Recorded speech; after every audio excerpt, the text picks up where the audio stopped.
TB Esportes mudou de ideia. Após a reação da torcida do Flamengo com Andreas Pereira, Gerson teria mudado de ideia em relação à sua ida para o Palmeiras. Inclusive, paralelamente a isso, existem umas notícias aí que estão ligando o Gerson ao... Nação flamenguista, pois é, né? Todo mundo sabe que depois que Gerson saiu do Flamengo, né? Que foi para o Zenit, muitos dizendo aí que ele queria voltar, muitos dizendo que ele que não fosse, né? Que ele ia se arrepender, né? E o pai dele levou ele. Recentemente surgiu algumas informações que Gerson poderia vir voltar aqui para o futebol brasileiro, né? Se especulou muito ele aí no Palmeiras, né? Muitos dizendo que ele estava negociando com o Palmeiras, que o Palmeiras realmente poderia trazer Gerson de volta. Pessoal, vale lembrar que Gerson fez poucos jogos, não sofreu uma lesão, não vem sendo aproveitado lá. A seleção brasileira já era para ele, né? Pelo menos nesse momento, não está sendo mais convocado. Vale lembrar que a Copa do Mundo é o próximo ano, né? E muitos diziam, Gerson, não vá que você vai ficar distante da Copa do Mundo, é o melhor momento no Flamengo, né? E outra coisa, depois que ele viu a repercussão de Andreas Pereira voltando e a torcida do Flamengo se revoltando contra ele, né? Parece que ele voltou atrás. Parece que ele tá com medo e não quer mais vir jogar no Palmeiras. Será, pessoal? Também tem essa questão aí de Gustavo Gomes, que ele diz que o Wilton, né, teria desligado o microfone, a CBF desmascarou o Gustavo Gomes, né? E parece que jogou limpo, né, para todo mundo, escancarou uma verdade que, primeiro, que não pode desligar microfone, né? Mas sempre tem essas narrativas. Vamos acompanhar o vídeo aí, pessoal. O crédito do vídeo, mais uma vez, vai para o canal Opina Porco. Link na descrição final do vídeo, deixa a minha opinião. Vamos lá. É o seguinte, ó, matéria do UOL aqui, não é o Opina Porco que tá falando não, é o UOL. Eu tenho que deixar isso aqui bem claro, porque senão tem gente que acha que você está refutando o próprio atleta do time que você torce. Confia, tá? Matéria do UOL, fala lá com o UOL, não é comigo. Matéria do UOL, eu tô lendo ela aqui, eu vou colocar minha opinião sobre isso. CBF diz que juiz ficou com o rádio ligado e refuta a acusação de Gustavo Gomes. Lembra que a gente trouxe aqui que o Gustavo Gomes tinha falado, né, que o Wilton Pereira Sampaio tinha desligado o áudio. Eu falei, inclusive, que isso era uma acusação grave, isso seria um absurdo, porque eu nem acreditava que o árbitro tinha esse poder de ligar ou desligar o áudio. Isso, é quebra de protocolo na minha visão, né? E o Gustavo Gomes estava, sendo muito específico na sua denúncia. Eu também não acho que o atleta tinha o interesse de mentir, sendo muito sincero com vocês. Vamos ver aqui, vamos ver o que a CBF respondeu. CBF rebateu a acusação feita por Gustavo Gomes, zagueiro do Palmeiras, de que o árbitro Wilton Pereira Sampaio teria desligado o rádio de comunicação durante o jogo contra o Flamengo no Maracanã. Segundo a CBF, a comunicação não foi desligada em nenhum momento. A entidade explicou ainda que os árbitros não têm a autorização para manusear o equipamento durante o jogo, e a instalação do equipamento de comunicação cabe aos técnicos da Henk Ive. São eles, e apenas eles, que ligam e desligam os equipamentos. Era isso que a gente já tinha trazido até aqui no canal, pessoal. O árbitro não tem essa autoridade, a não ser que ele desconecte, né? Mas ele não tem essa autoridade de desligar o microfone. No mesmo jogo, inclusive, houve um momento no segundo tempo em que o assistente Bruno Bocilha precisou do auxílio de um dos técnicos. A partida foi paralisada até que o equipamento tivesse funcionando normalmente. O equipamento de comunicação é preso ao braço dos árbitros. O UOL apurou que para cortar o contato seria necessário, por exemplo, retirar o cabo da conexão com o receptor do sinal para acessar o equipamento. A manga da camisa dos árbitros é levantada. Ao fazer a acusação sobre o desligamento do microfone, o zagueiro do Palmeiras ainda chamou Wilton Pereira Sampaio de soberbo. Bem, talvez o Gustavo Gomes ele interpretou de uma maneira equivocada algum movimento do árbitro. Talvez em algum movimento ali, não sei, né? Ele entendeu que o árbitro pudesse estar tentando tampar o microfone com as mãos, de alguma forma. Pode ser que isso aconteceu. Eu não sei, não é do feitio e da índole do Gustavo Gomes sair por aí inventando as coisas. Pode ser que no calor da emoção, o árbitro teve algum movimento ali que o Gustavo Gomes, né, interpretou de uma maneira equivocada. E aí, no calor de tudo aquilo, já saiu, falou na entrevista e tudo mais. A questão é o seguinte, se o Wilton Pereira Sampaio não desligou o áudio, tá? Vamos partir do princípio aqui que a CBF tá divulgando que não, então vamos acreditar. Confederação Brasileira de Futebol, né? Partindo do princípio de que não desligou o áudio. Então significa que o áudio tá aberto. Então, se o árbitro falou alguma coisa ofensiva pro zagueiro do Palmeiras, tá registrado. Tem como verificar. A própria CBF falou que em nenhum momento o áudio foi desligado. Então, ou seja, tem como verificar.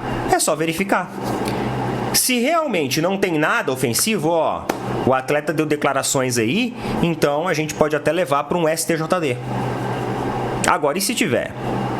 Tem como a gente saber sobre isso? Porque eu acho eu acho grave também, viu, pessoal? A resposta de árbitros de futebol para jogadores. A gente reclama da forma como os jogadores tratam os árbitros, o que eu também concordo. Eu acho que... Mas eu acho que isso aí até faz parte do futebol, pessoal. Ali no calor do jogo, né? O jogador xinga o ato xinga o jogador. Isso aí, acho que faz parte, né?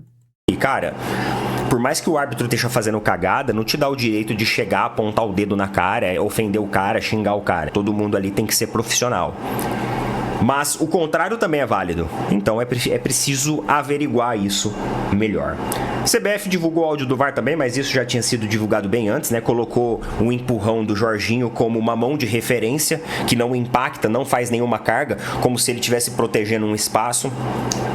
Sinceramente, não me convenceu essa justificativa. Teve gente que foi convencido por essa justificativa, teve gente que não.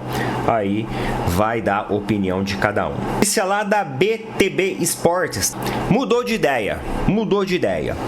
Após a reação da torcida do Flamengo com Andreas Pereira, Gerson teria mudado de ideia em relação à sua ida para o Palmeiras. Inclusive, paralelamente a isso, existem umas notícias aí que estão ligando o Gerson ao mundo árabe, dizendo que o mundo árabe vai fazer uma proposta e inclusive ao time lá do Jorge Jesus. Na boa, assim, Gerson é um baita de um jogador. Eu acho um excelente jogador. Seria um excelente reforço pro Palmeiras. Mas se tem essa questão do mundo árabe aí, eu acho que ele vai acabar indo pro mundo árabe mesmo. Porque lá no mundo árabe, ele vai poder ganhar um salário milionário. Ele vai ter visibilidade pra Copa do Mundo? Copa do Mundo tá perto, hein? Tá perto. Eu acho que no mundo árabe ele ainda não vai ter essa visibilidade, não. Ele pode... E outra coisa, Neto, o que a gente conhece do pai de Gerson, ele não vai pensar duas vezes. Salário alto, negociação vai envolver muito dinheiro, vai cair muita grana nos cofres do pai de Gerson. Eu não tenho nenhuma dúvida que ele vai pensar... Não, mas a seleção... Pessoal, a seleção não paga conta, né? Quando você encerrar a carreira, a seleção não vai pagar conta. Ele pode ter visibilidade sim, mas eu acho que é muito pouco tempo para ele ter a visibilidade para estar em 2026 na Copa do Mundo. Ele vai acabar aceitando o mundo árabe. Provavelmente ele foi desestimulado em relação ao que aconteceu. E assim, sendo muito sincero quanto ao Andreas, galera, eu não acho que o Andreas fez uma partida ruim não, viu? Não acho não. O Andreas não fez uma partida ruim. O problema do jogo, galera, não foi o Andreas. É que o Andreas teve a escorregada lá, né? Aí todo mundo pegou aquele lance da escorregada, o que é natural. O estádio ia dar uma zoada no cara mesmo. Isso ia acontecer. Claro, isso é futebol, gente. Pelo amor de Deus também. Tem uma galera também que futebol é assim. Tá certo, tem que zoar mesmo. Se no dia de amanhã o Vinha entrar em campo pelo Flamengo dentro do Allianz, ele vai ser zoado também. Isso é natural, isso é reação do torcedor mesmo. Pode levar pro coração, não. Mas eu não acho que o Andreas fez uma partida ruim. Não acho. Inclusive, quando o Abel tira o Felipe Anderson e o Andreas, eu não era muito a favor de tirar eles, não. Eu acho que, embora sejam jogadores que estavam mais lentos, eles ainda têm um teor técnico que pode diferenciar um pouco. Na minha opinião, o Palmeiras teve erros muito mais graves do que, por exemplo, o desempenho do Andreas, que eu não considerei um desempenho ruim, não. Eu acho que o Andreas fez uma partida até com bastante mobilidade, fazendo algumas conexões, teve uma boa projeção. O problema foi as linhas altas que o Palmeiras utilizou ali, e uma falha na marcação de Arrascaeta e de Pedro. É por isso que eu considerei até falhas grosseiras. E falando sobre a partida do Flamengo e do Palmeiras, A Globo, que foi a TV aberta que transmitiu o jogo, ela bateu um recorde de audiência. Olha isso, ó, de acordo lá com o canal do Paparazzo Rubro Negro, viu? O duelo entre Flamengo e Palmeiras neste domingo quebrou o recorde de audiência da Globo na atual edição do Campeonato Brasileiro. A partida registrou uma média de 33 pontos e 51% de participação, alcançando a maior audiência do torneio desde novembro de 2023. Além disso, o índice ficou desde 2023, pessoal. Para você ver o que é Flamengo. Claro, sem sombra de dúvida, um grande jogo contra um grande adversário, tem uma grande torcida também, o Palmeiras. Mas vamos saber separar Palmeiras e Flamengo, né? Para vocês terem noção, né? 50% acima da média do Brasileirão de 2025. Vocês entendem a força desse clássico? Quando as pessoas falam assim, nossa, o Palmeiras e o Flamengo, eles estão trilhando uma rivalidade que hoje ela tá maior que Palmeiras e Corinthians. Não é uma mentira. Não é uma mentira. Mas isso acontece muito em virtude, por exemplo, do nosso rival regional, que é o Corinthians, ter declinado. E muito. Ter declinado. Hoje o nosso rival, que disputa título ali, ó, que tá ali, né, sempre atrás e tal, sempre no pé ali, é o Flamengo. É o Flamengo. Então, é natural que tenha uma relevância como essa. E se continuar assim, pessoal, se o Corinthians continuar caindo, Flamengo e Palmeiras subindo, o Flamengo tende a se tornar, olha lá, hein, talvez até uma rivalidade histórica aí. Hoje a gente não coloca o Flamengo como um rival histórico. Rival histórico nosso é o Corinthians, por exemplo. O rival regional, o rival histórico, né, o grande derby, o grande clássico. Só que o Flamengo e o Palmeiras estão tendo uma projeção, um impacto no futebol a níveis mundiais tão grande que daqui uns dias a gente vai esquecer de Corinthians. Porque, cara, o Corinthians tá ficando muito pra trás. E a gente não vai ficar pra trás com o Corinthians, né? A gente tem que caminhar pra frente. Então, essa rivalidade aqui eu acho super saudável, né? Uma rivalidade, claro, em campo, as diretorias e tal. Agora, rivalidade assim de agressão em torcida, aí não, né, pessoal? Aí já é outra coisa, né? Mas uma rivalidade dessa eu acho super saudável. Eu acho que é super saudável. Eu não contei uma coisa pra vocês, né? O São Paulo ficou tão preocupado com o pênalti lá do Palmeiras. Pênalti que, não deram pênalti e tal. Só que eles perderam de 3-0 pro Mirassol recentemente. E sabe o que a diretoria do São Paulo decidiu fazer? Eu esqueci de falar isso. Sabe o que a diretoria do São Paulo decidiu fazer? A diretoria do São Paulo, meus amigos, decidiu dar um bicho. Decidiu dar uma premiação especial para o São Paulo melhorar o seu desempenho na competição. Pelo amor de Deus, cara. Os caras já recebem milhões de reais no ano para jogarem futebol, para fazerem o mínimo. E aí, quando eles não apresentam um desempenho bom, é um desempenho pífio, tudo bem que a equipe não é lá aquelas coisas, mas um desempenho pífio, os caras vão lá, não, a gente vai dar uma premiação para eles conseguirem uma posição melhor e tentar classificar para Libertadores. Faça-me o favor, cara. Pô, mano, ô São Paulo, que é isso, cara? Vocês deveriam ter vergonha de dar uma declaração dessa. O cara já ganha um rio de dinheiro, irmão. Vocês ainda dão uma declaração dessa de que vocês vão pagar ainda pros jogadores fazerem a obrigação deles, que é jogar. Por favor, né? Pois é, pessoal, o Neto aí falando aí sobre essa questão aí do São Paulo, né? Eu só não entendo de onde é que o São Paulo vai tirar dinheiro, né? É porque recentemente essa semana, né? Saiu aí que o São Paulo tá com salários atrasados, né? Jogadores sem receber. Eu só não entendi de onde eles vão tirar dinheiro, né? Mas uma coisa é certa. Né? Eu sei que tem todo mundo aí que diz: o salário tá atrasado, o jogador finge que joga, mas não joga, né? E o São Paulo começou a cair de rendimento, né? São Paulo, depois que aconteceu algumas coisas aí que a gente percebeu, caiu de rendimento e o time não consegue vencer mais, né?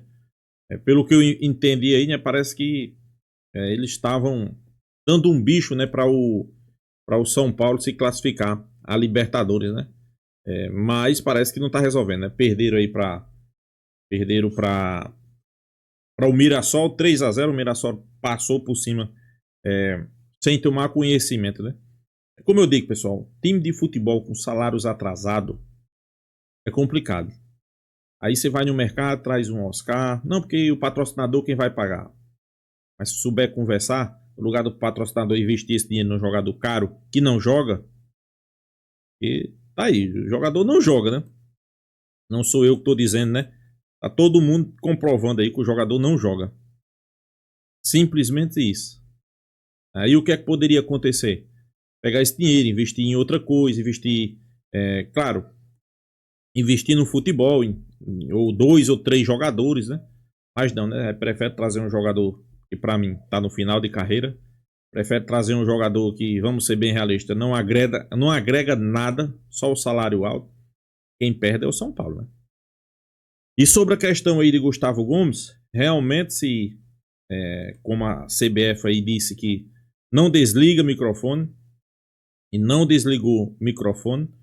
Então, pessoal, é simples, né? É só pedir o áudio, né? O áudio do microfone, que vai ser esclarecido, né? Vai ser esclarecido aí o que realmente o juiz falou para Gustavo Gomes e Gustavo Gomes falou para o juiz. Pelo que Gustavo Gomes citou e pelo que Gustavo Gomes falou, parece, né? Estou dizendo aqui que apenas parece. E não foi algo normal, né? É como eu sempre digo, um jogador xingar um juiz xingar um jogador, hoje é normal. Hoje isso aí não é de espantar mais, pessoal. Hoje isso aí não é bicho de sete cabeças. Por isso que eu digo, o futebol raiz, aquele futebol que a gente estava acostumado a ver nos anos 85, 90, na década de 90, principalmente na década de 90 e de 80, né? Era jogador provocando, jogador fazendo aposta, era jogador entrando com máscara do seu rival, fazendo todo tipo de comemoração. Naquele tempo não tinha esse problema. Hoje não pode fazer isso, a torcida não pode fazer isso, não pode fazer isso. É muito mimimi, né, pessoal? A realidade é essa. Não é a realidade, é a verdade, né? Mas é só a CBF liberar os áudios. Se a CBF não quiser liberar os áudios, tá estranho, né? Só liberar os áudios. Ver qual foi o momento lá do jogo que realmente ele relatou isso. Se realmente se foi só um xingamento simples de um lado e do outro, pessoal, isso aí é tudo normal. Isso aí você não se assombre não é bicho sete cabeça não. Tudo normal. Agora sim, o que não pode passar é do ponto, né? O que não pode ser são palavras de soberba, né? Como ele mesmo disse aí, que o árbitro foi soberbo, né? Eu acho que isso aí não pode acontecer. Sobre Gerson. Pessoal, o Gerson saiu aqui do futebol brasileiro para ir para o Zênico por causa de quê? Dinheiro. Muito dinheiro. Eu via muita gente dizendo, mas se ele for, vai ficar de fora da seleção. Pessoal, o Gerson não está pensando em seleção. Se ele tivesse pensando em seleção, ele estava no Flamengo. Ponto. Se ele tivesse pensando em seleção, ele estava onde? No Flamengo. Mas ele não está pensando em seleção, pessoal. O Gerson está pensando financeiramente. Eu vou condenar o jogador porque ele está pensando financeiramente? Nunca. Nem porque ele saiu do Flamengo, nem se vai para a Arábia, nem se vai para o Palmeiras. Eu não vou condenar. Cada caso sabe onde o sapato aperta. Claro, a torcida do Flamengo. Parece que ele desistiu, né? Depois que ele viu a repercussão de Andréas Pereira, parece que ele desistiu de vir para o Palmeiras. Claro, se ele foi para o Zenit, que voltasse para o Brasil, ganhando menos que ele ganhar no Flamengo, e vir para um arquirrival, aí você mudou de ideia? E quando você foi, realmente eu achava que era só dinheiro, então eu não vou crucificar o jogador. E outra coisa, se ele tiver uma oportunidade de ir para o mundo árabe, ganhando mais, pessoal, não tenho nenhuma sombra de dúvida. Aí muitos vão dizer, mas ele vai ficar longe da seleção. Pessoal, a seleção, quando o jogador encerra a carreira, eu acho que vocês já viram aí nas redes sociais. A CBF não liga para você e vai dizer, ei, tem boleto para pagar? Manda a conta que eu vou pagar hoje. Não existe isso. Então o jogador tá certo. Seleção, segundo plano, pessoal. Seleção hoje, principalmente a brasileira, é segundo plano. O cara quer fazer seu pé de meia para ter uma aposentadoria boa, para ter uma condição de vida boa, não pensando numa seleção que vai ser Vampeta. Vamos lá, Vampeta. Vou dar esse exemplo. Você acha que Vampeta fez uma carreira? Não porque ele é campeão do mundo, jogou na seleção, foi campeão. E o que foi que ele ganhou? Você acha que Vampeta tivesse uma vida financeira estável? Você acha que ele era comentarista de programa aí de TV? Vamos ser bem realista, né, pessoal? Então é isso, pessoal. Deixa sua opinião, se inscreva aí no canal Fla News e até a próxima, pessoal.